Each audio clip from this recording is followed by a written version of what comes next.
Hello guys, तो सुबह के बजे हैं 5 और हम जा रहे हैं केदारनाथ और बद्रीनाथ। चलो तो आप लोगों को भी अपने साथ दर्शन कराता हूँ। चलते हैं, चले चलो। तो गाइस हम लोग निकल चुके हैं केदारनाथ के लिए और रास्ते में सबसे पहले पड़ेगा हरिद्वार। और ये देखो सुबह का मॉर्निंग व्यू कितना प्यारा लग रहा है। और ये देखो केदारनाथ की खुशी सबसे ज़्यादा इसको है।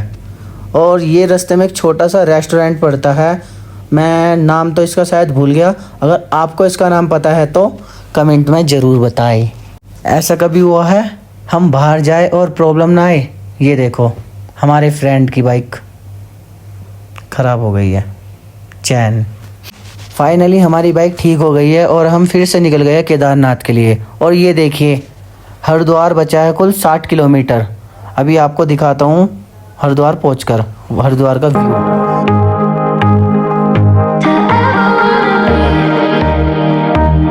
हरिद्वार पहुँचते ही आपको पहाड़ दिखने लग जाएंगे तो आप समझ जाना कि हम हरिद्वार पहुँच चुके हैं। और ये देखें हरिद्वार का नज़ारा कितना आलीशान है। जैसे ही आप हरिद्वार में एंट्री करेंगे तो आपको एक सुंदर सा प्यारा सा वाइट कलर का ओम दिखेगा। चलो थोड़ा पास चलकर देखते हैं उस ओम का नज़ारा।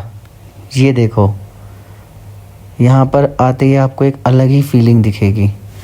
तो चलो गाइस यहाँ से चलते हैं। और ये देखो इन मैडम का क्या हाल हो रखा है, अभी से ही थक गई है, पता नहीं आगे जाके क्या हाल होगा इसका।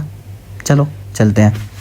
इनको देखते ही दिल खुश हो जाता है। शिव जी की मूर्ति जो कि हरिद्वार में थोड़ी सी आगे चलते ही आपको देखने को मिलेगी। आप यहाँ पर दर्शन करके ज़रूर जाइए। समय बर्बाद ना करते हुए हम चलते हैं आगे। अभी हमें बहुत दूर जाना है केदारनाथ और रास्ते में भी पड़ेगा ऋषिकेश। चलो चलते हैं ऋषिकेश। ऋषिकेश में मैं रुकने नहीं दिया इसलिए हम आगे आ गए हैं और इस वजह से हम वहाँ पर कोई वीडियो नहीं बना पाए। इस चीज़ के लिए माफ़ी चाहते हैं। ऋषिकेश से थोड़ी दूर चलने पर आता है शिवपुरी। शिवपुरी एक ऐसी जगह है जहाँ पर एडवेंचर होते हैं, जैसे राफ्टिंग, जंपिंग जैक और बहुत सारे एडवेंचर होते हैं, मुझे नाम नहीं पता। आप आए और यहाँ पर ये एडवेंचर ज़रूर करें। और ये जो 2 टावर दिख रहे हैं यहीं से एडवेंचर स्टार्ट होते हैं।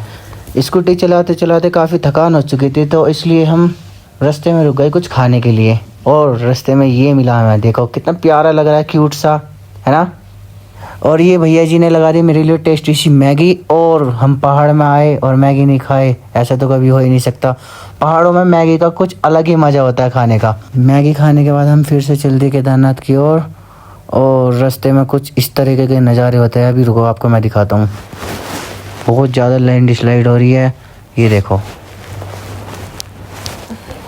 बहुत ही सोच समझ कर आए। मैं तो कहता हूँ आप अगस्त में आए ही नहीं, इतनी ज़्यादा बारिश हो रखी है ना और इतने ज़्यादा लैंड स्लाइड हो रखे हैं, बस क्या ही बताऊँ तुम्हें। और ये देखो पूरा भीग गया मैं, साथ में ये भी। वैसे एक बात तो है, पहाड़ों का नज़ारा कुछ अलग ही होता है। अगर एक बार यहाँ पर कोई इंसान आ जाए तो जाने का मन ही नहीं करता, मेरा तो करता नहीं है। और यहाँ पर मैं थोड़ा सा फ़ोटो शूट कराते हुए बहुत मन कर रहा था, बहुत प्यारा व्यू है इसलिए मैंने सोचा कि थोड़े से फ़ोटो शूट ही करा लूँ। ऋषिकेश और शिवपुरी हमने पार कर लिया है। उसके बाद हम पहुँचे हैं देवप्रयाग। देवप्रयाग पहुँचते ही सबसे पहले हमें ये नदी देखने को मिलती है जहाँ पर अलकनंदा और भागीरथी का संगम होता है। इस नदी के 2 रंग होते हैं जिसको देखने के लिए दूर दूर से लोग आते हैं। चलो ये सब तो हमने देख लिया और अब आगे चलते हैं केदारनाथ की ओर। देवप्रयाग से निकलते ही पहुँचे हम श्रीनगर। और श्रीनगर में जैसे हमने एंट्री करी हमें देखी जेसीबी और क्रेन और जेसीबी यहाँ पर इसलिए होती है क्योंकि यहाँ पर लैंड स्लाइड बहुत ज़्यादा होती है, इसलिए आपको यहाँ पर जेसीबी और क्रेन सबसे ज़्यादा देखने को मिलेगी। जैसा कि आपको पता है मैं जिम करता हूँ इसलिए मैं अपनी डाइट का प्रॉपर ध्यान रखता हूँ, इसलिए मुझे बहुत ज़्यादा भूख लगती है तो मुझे कुछ ना कुछ खाने के लिए चाहिए ही होती है। और अब मैं बाहर आया हूँ, अब यहाँ पर प्रॉपर डाइट तो मुझे मिलने से गई, इसलिए मैंने बर्गर और इडली लगवाई।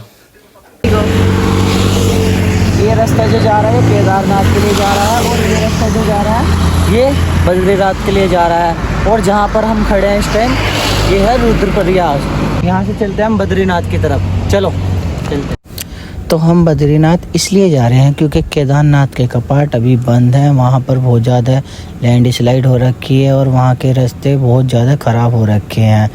तो सुनने में आ रहा है कि 1 तारीख से पहले या 30 तारीख से पहले वहाँ पर कोई दर्शन नहीं होंगे। रुद्रप्रयाग से 1 किलोमीटर दूर चलते ही हमें बहुत प्यारे प्यारे नज़ारे देखने को मिलते हैं। इन नज़ारे को देखते ही दिल को बहुत सुकून मिलता है। ये देखो कितने प्यारे प्यारे नज़ारे हैं। और जैसे ही हम थोड़ी सी और आगे चलते हैं तो आता है नंद नगरी, मतलब नंद प्रयाग। बद्रीनाथ के रास्ते इतने ख़राब हो रखे हैं कि जगह जगह पर लैंडस्लाइड देखने को मिलती है। ये देखो, बस मैं आपको बता नहीं सकता कितनी मुश्किल हो रही है हमें यहाँ से अपनी बाइक और स्कूटी निकालने में। ये देखो, ये जगह जगह पर तुमको लैंडस्लाइड मिलेगा। वैसे तो कोई हमारा प्लान नहीं था बद्रीनाथ आने का, पहले हम केदारनाथ ही जाते। कोई नहीं, इतने केदारनाथ के कपाट खुलेंगे, इतने हम बद्रीनाथ के दर्शन करके आएंगे। पर तुम बद्रीनाथ भी आओ तो बहुत ही सोच समझ कर आना। ये तो मैं आपको आधा ही दिखा रहा हूँ, यहाँ पर बहुत ही ज़्यादा लैंडस्लाइड हो रखी है। बस अपने रिस्क पर आए, प्रशासन का कोई जिम्मेदारी नहीं होगी अगर आप यहाँ पर आ रहे हो तो। बद्रीनाथ यहाँ से बचा है 90 किलोमीटर और टाइम बहुत ज़्यादा हो गया है, इसलिए सोच रहे हैं कि पहले रूम ले ले, क्योंकि रास्ते बहुत ख़राब है, रात को गाड़ी नहीं चलाई जाएगी। तो हमने ले लिया है रूम और ये हमारा रूम है। तो मिलते हैं कल नेक्स्ट व्लॉग में, पार्ट 2 में कराता हूँ आपको बद्रीनाथ के दर्शन।